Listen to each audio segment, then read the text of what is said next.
आणि ठाण्याजवळ असलेल्या अंबरनाथ परिसरात गेल्या जवळपास 5 ते 6 दिवसांपासून पाणी पुरवठाच बंद आहे आणि पाणी पुरवठा होत नसल्यामुळे नागरिक संतप्त झालेत। या नागरिकांसह भाजप नगरसेवक उमेश पाटील, किरण राठोड यांनी महाराष्ट्र जीवन प्राधिकरणाच्या कार्यालयावरती धडक दिली आणि अधिकाऱ्यांना जाब विचारला।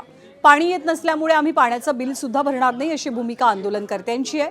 महाराष्ट्र जीवन प्राधिकरणाकडे निवेदन सादर झाली, मात्र अद्याप कोणती ठोस कार्यवाही झालेली नाहीये। त्यामुळे संतप्त नगरसेवक उमेश पाटील आणि स्थानिक नागरिकांनी महाराष्ट्र जीवन प्राधिकरणाच्या कार्यालयावरती धडक देत अधिकाऱ्यांना जाब विचारला। पाणीच मिळत नाहीये, त्यामुळे पाण्याचं बिल का भरायचं?